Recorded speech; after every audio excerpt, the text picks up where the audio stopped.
Guys, please stop. Don't skip this video. Guys, ada apa nih? Dikatakan Indonesia bersiap siaga. Di mana Presiden Indonesia, Presiden Jokowi mengumumkan kondisi darurat. Hello guys, bismillahirrahmanirrahim. Assalamualaikum warahmatullahi wabarakatuh. Allahumma salli ala sayyidina Muhammad wa ala ali sayyidina Muhammad. Guys, selamat datang ke Musa Channel. Ini adalah channel YouTube aku, Musa bin Muhammadin Channel. Kepada subscriber, kepada viewer di luar sana yang baru saja masuk ke Musa Channel, tunggu apa guys? Berikan dukungan kalian kepada channel ini dengan menekan ataupun klik tombol subscribe, like dan komen di bahagian komentar di bawah.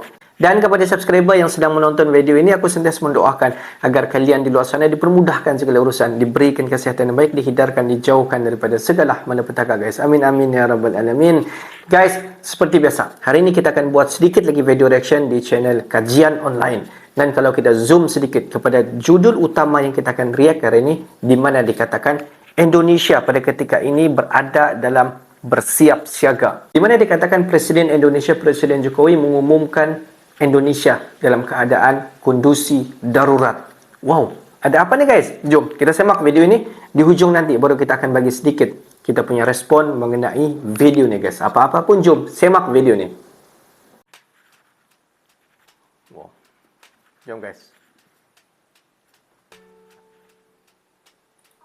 Presiden Joko Widodo menyatakan krisis pangan kini semakin nyata terjadi akibat banyak negara membatasi ekspor sebagai imbas dari El Nino yang menyebabkan kekeringan ekstrim dan mengganggu produksi pangan secara global. Dan supaya kita tahu, akibat Super El Nino, kekeringan ekstrim diprediksi akan berlangsung hingga awal tahun 2024. Katanya saat membuka Rakornas Pengendalian Inflasi tahun 2023 di Istana Negara, Kamis 31 Agustus 2023.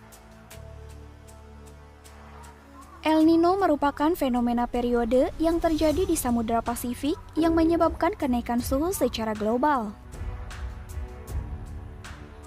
Jokowi mengingatkan saat ini muncul fenomena ramai-ramai negara menutup keran ekspor pangan. Hal itu, katanya sebagai efek domino El Nino yang menyebabkan kekeringan ekstrim dan mengganggu produksi pangan secara global. Indeks harga beras FAO naik 129,7% naik di Juli. 19 negara membatasi ekspor produk pangan. Sekarang ini, kencangin semua ekspor mereka. Daging, beras, minyak, tepung, gula, jagung semuanya untuk menyelamatkan rakyat masing-masing tambahnya.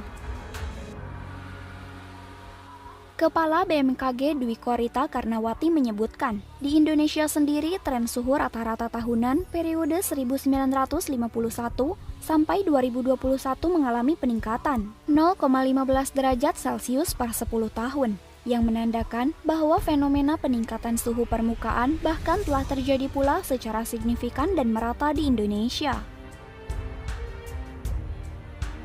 Menurut Dwi Korita, kenaikan suhu menjadi ancaman krisis pangan yang menghantui banyak negara di dunia. Kerentangan pangan ini tidak lepas dari kenaikan suhu global yang akhirnya memberikan tekanan tambahan pada sumber daya air sehingga menghasilkan water hotspot atau krisis air. Ungkap Dwi Korita dalam Dialog Nasional Antisipasi Dampak Perubahan Iklim untuk Pembangunan Indonesia Emas 2045 di Jakarta.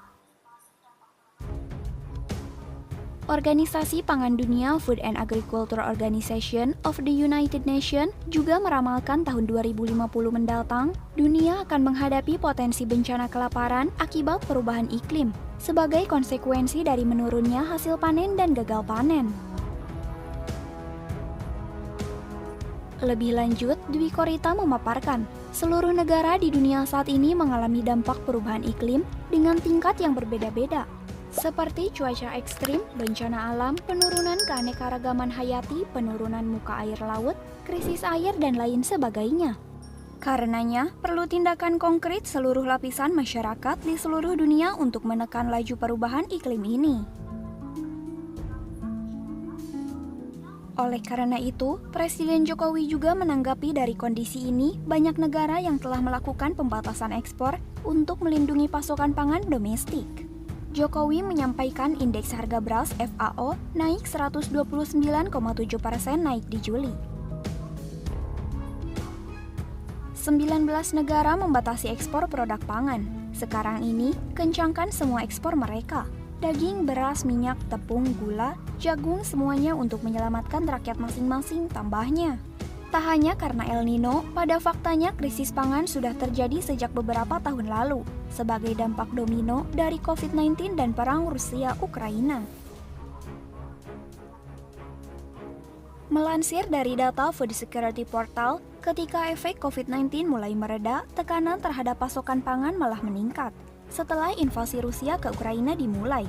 Dalam laporan Global, kedua negara tersebut menyumbang 12% dari total kalori yang diperdagangkan secara global. Federasi Rusia dan Ukraina juga diketahui merupakan pemasok utama gandum, barley, bunga matahari, dan jagung. Menelisik lebih dalam menurut Labor dan Mamum 2022, melacak ada 22 negara yang menerapkan pembatasan pada berbagai produk pangan hingga akhir tahun ini. Kecuali untuk produk kacang kedelai Rusia, pembatasan dilakukan hingga akhir 2024 mendatang. Dari 22 negara di atas, pembatasan ekspor pangan dari India jadi cukup berpengaruh di Indonesia. Pasalnya, negeri Taj Mahal tersebut menjadi salah satu negara penyumbang cukup besar untuk pasokan beras tanah air. Melansir dari CNN yang mengutip data BPS mencatat, total impor beras Indonesia selama Januari sampai Juli 2023 mencapai 1,33 juta ton senilai 715,9 juta US dollar atau setara dengan 10,9 triliun rupiah. Total impor beras selama Januari sampai Juli 2023 tercatat sebesar 1.332,9 ribu ton atau nilainya 715,9 juta US dollar.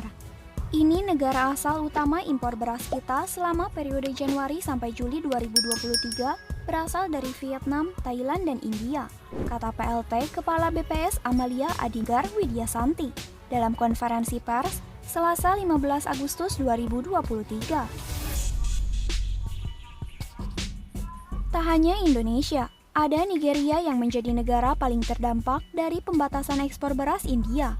Menurut Administrasi Perdagangan Internasional, Nigeria bergantung pada impor sekitar 1,7 juta metrik ton beras setengah jadi setiap tahunnya untuk memenuhi permintaan domestik. Hasil penelitian Observatory of Economic Complexity pada tahun 2022 menunjukkan Nigeria mengimpor beras terutama dari India. Saat India menghentikan ekspor beras non-basmati, banyak penggilingan beras tutup. Setidaknya, untuk sementara waktu membuat pasokan berkurang dan harga beras melambung tinggi. Semuanya pada posisi menurun, hanya satu, karena yang kita masih memiliki masalah di urusan beras. Karena ada super El Nino. Kita sudah telepon ke Perdana Menteri Hun Sen. Saya sudah ketemu kemarin Perdana Menteri Bangladesh, ketemu juga Perdana Menteri India, Narendra Modi. Ya gimana, harga beras nggak naik, mereka semuanya nggak ekspor, pegang untuk keamanan dalam negerinya.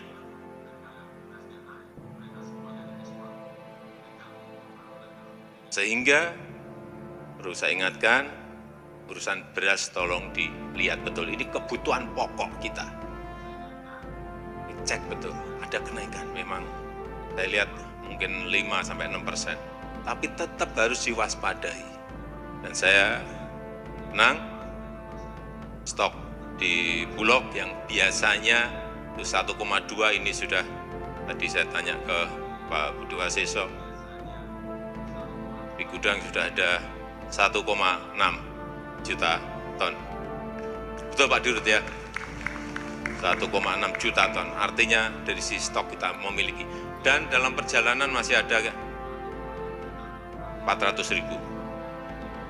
Ini dipakai untuk mengendalikan harga. Dan juga perlu saya sampaikan, mulai awal September ini akan distribusikan secepatnya bantuan pangan beras.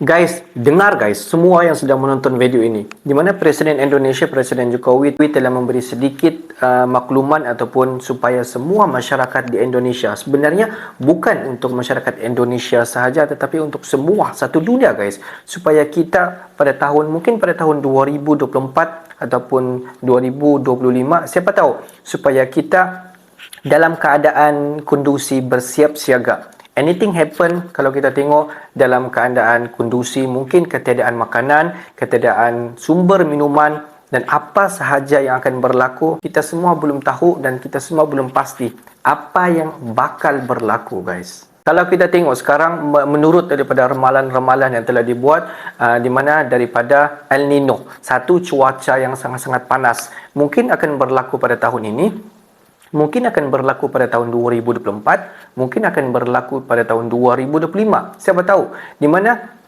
kesan daripada El Nino ini, di mana sumber air akan berkurang, bukan sahaja di Indonesia, bukan sahaja di Malaysia, tetapi satu dunia terkesan guys. Jadi bila ketiadaan air, semua sumber-sumber pasti akan terbantut, pasti tidak akan dapat mengerjakan di fabrik-fabrik ataupun di perindustrian mana sekalipun. Semua ini memerlukan air. Jadi kita disuruh bersiap siaga untuk menghadapi, mungkin kita menghadapi masalah bekalan air. Itu satu. Lepas tu, kalau kita tengok masalah ekspor ataupun untuk negara kita, Malaysia, Indonesia dan negara-negara khususnya di ASEAN untuk mendapatkan sumber beras. Kita faham, beras merupakan keperluan utama kita. Jadi bila terlalu banyak permintaan, harga menjadi demand, harga menjadi tinggi. Pengeluaran utama kita dapat nampak Vietnam, Myanmar dan juga mungkin Indonesia untuk pengeluaran beras. Jika permintaan terlampau tinggi, harga beras pasti akan tinggi. Jadi bila harga beras terlampau tinggi, kita sebagai masyarakat sudah pasti akan susah untuk mendapat bekalan beras guys. Jadi pada ketika itulah kita semua dalam keadaan bersiap siaga di mana untuk kita mencari stok bekalan beras dan juga air. Jadi guys, daripada itu semua, jadi the moral of the story pada hari ini guys, marilah kita semua bersiap siaga untuk menghadapi, kita nak tahu bila untuk kita bersiap siaga untuk menyediakan keperluan asas. Mungkin untuk keluarga kita dan mungkin untuk orang di sekeliling kita yang sangat-sangat memerlukan pada ketika itu guys. Jadi bagi pendapat kalian semua bagaimana? Okeylah guys, untuk hari ini sampai di sini saja sedikit information daripada Musa Channel, dan kepada subscriber, kepada viewer di luar sana yang belum lagi klik button subscribe, please guys to klik button subscribe, like dan komen di bahagian komentar di bawah. Akhir kata daripada Musa Channel, thanks for watching my video. Assalamualaikum warahmatullahi wabarakatuh guys. See you the next video guys.